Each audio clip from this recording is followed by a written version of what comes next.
үржарда бір сайқал келіншек тұрады. Болған оқиға. Мына бір оқиғадан кейін өзге қыз келіншек тұрмақ, өз әйеліме де күдікпен қарайтын болдым. Неге дейсіз ғой? Жағдай былай.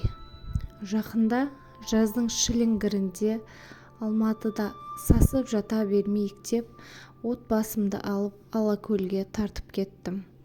Онда да көлдің үшарал жағы емес, емдік қасиеті мол ар жағы, яғни Үржар, Мақаншы, Қабанбай, бұрынғы Жарбұлақ жағы. Сайран автобекетінде ол жаққа жүретін автобустарда орын болмаған соң барахолкадағы Арлан деген базардан Алакөлге автобус жүреді дегенді естіп, сол жерден отырдық. Сонымен қойшы, қатыным 3 балам улап-шулап арт жақтан тиген орынға отырып, дестік. Мұны қойшы, біздің көлге баруымыз басқа әңгіме. Автобуста болған мына бір жағдай көңіліме жақпай қалды. Автобус бірден жүріп кетпеді. Жолаушылар жинап біраз тұрып қалды. Жүргенше далаға шығып ауа жұта тұрайын деп автобустың көлеңкесінде тұрғанмын. Айнала қаптаған жұрт. Бір уақытта үріп ауызға салғандай сұлу бір келіншек пен бір жігіт автобустың жүргізушісімен келіп сөйлесті. Байқап тұрмын, орын сұрап жатқан сияқты. Жүргізуші бар деді. Жігіт жүк көлігін салынған сөмкені багажға салды. Келіншек ішке кіріп, орнын көріп шықты. Шамасы, келіншек жол жүріп бара жатыр. Ал жанындағы жігіт шығарып салушы секілді. Бір уақытта жүргізуші сыртта тұрғандарды ішке кіруге шақырып, жүреміз деді. Сол ақ екен, жаңа ғана сөйлесіп тұрған әлгі келіншек пен жігіт құшақтасып сүйісе кетсін. Айналада тұрғандарды елеп жатқан жоқ. Дәл қасында тұрғандықтан ба, сөйлеген сөздері естіліп тұр. Тезірек кел, сағынамын, деп қояды жігіт. Ары кетсе, бір апта ауылда боламын. Сен звондап масқарамды шығарып жүрме. Өзім реті келген уақытта хабарласып тұрамын, деді келіншек. Күйеу мен келіншегі болды ғой, деп ойладым да қойдым. Содан не керек, жүріп кеттік. Әлгі келіншекке дәл алдымдағы орындықтан орын тиіпті. Орындық 2 адамдық болғандықтан жанындағы орынға жасы біразға келіп қалған ұзын бойлы бір ер адам жайғасыпты. Артында мен және әйелім. Одан кейін балаларымыз. Сонымен жүріп келеміз. Жол ұзақ. Алматы мен Алакөлдің арасы кем дегенде 1000 шақырым. Талай елді мекен артта қалды. Автобустағы жағдай белгілі ғой. Дәм бұйырып, бірге отырып қалған соң, амалсыз жаныңда отырған жолаушымен тіл қатысып сөйлесесің, танысасың дегендей. Әйелім жол соқты болып шаршады ма, ұйықтап кетті. Менің көзім алдымда отырған әлгі әдемі келіншекте. Ол болса жанындағы ер адаммен әп-сәтте тіл табысып, танысып, сөйлесіп кеткен секілді. Екеуі әлденені айтып, күлісіп қояды.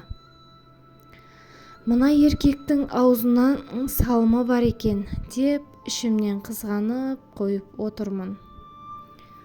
Дәл алдымда отырған соң, екеуі ара әңгіменің кейбір сөздері естіліп қалады.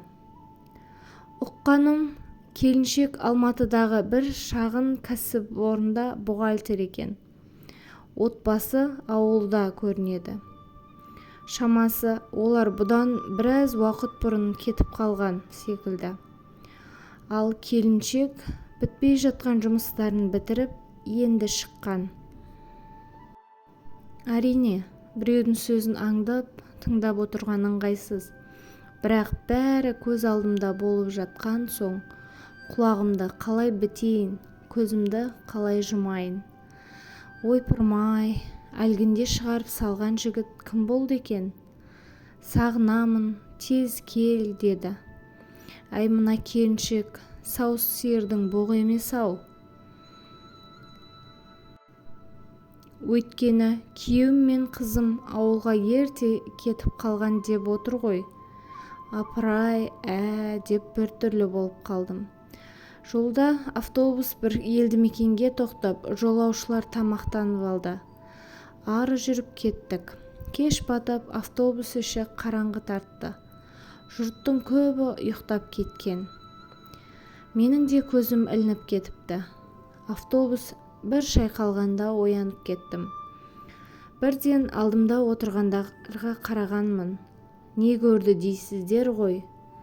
Әлгі әдемі келіншек пен жанындағы бөтен еркек жабысып, сүйісіп отыр. Өз көзіме өзім сенбедім. Әлгінде ғана жанындағы еркекке күйеуім мен қызым күтіп алады деп отырған сияқты еді. Енді мұнысы несі? Алдымдағы екеу еш қымсынбай ыстық сүйіске батып отыр. Ана еркектің де жасы біразға келген. Отбасы бары белгілі. Өйткені әлгінде әйеліне ме, әлде баласына ма, жақсы, келе жатырмын, алаңдамаңдар деп есеп беріп жатқан. Жақсы келе жатқаны белгілі. Бөтен біреудің әйелін құшақтап, өліп өшіп отыр. Ал мына келіншек автобусқа мінерде өзгемен өшіп сүйісті. Енді міне тағы біреуді тауып алып құшағында отыр. Бұл не қылған әйел? Күйеу бола тұра еркектерге тоймайтын. Мына еркекке жол болсын. Қазір бәріп қатынын құшақтап, сен сағындым дейді-ау, сүттен ақ судан таза болып. Неткен жеркенішті. Шыдай алмай жөткерінген болдым. Бірақ құшақтасқан екеу оны пысқырмады да. Содан түн ортасында автобус Үржар деген елді мекенге тоқтады. Біраз жұрт сол жерде түсіп қалды. Әлгі келіншек те сол жерден түсті. Бізге әлі біраз жүру керек екен. Темекі тартып, құрысқан денемді жазайын деп сыртқа шықтым. Әлгі келіншекті күйеуі мен қызы тағы біреулер көлікпен күтіп алып, жүгін салып жатыр екен. Мама, мен сені қатты сағындым деп тоңбаңдап келіп, мойнына асылған 5-6 жастағы кішкентай қызды көтеріп алған келіншек, мен де сендерді қатты сағындым. Жол бойы ұйықтамай сендерді ойлап отырдым деп қояды. Әй сайқал, неге өтірік айтасың? Балаң мен күйеуіңді сағынған жоқсың. Өзге еркекпен сүйісіп отырдың емес пе? Деп айғай салып аузынан бір ұрғым келді. Байқатпай видеоға тартып алсамшы, деп өкініп қалдым.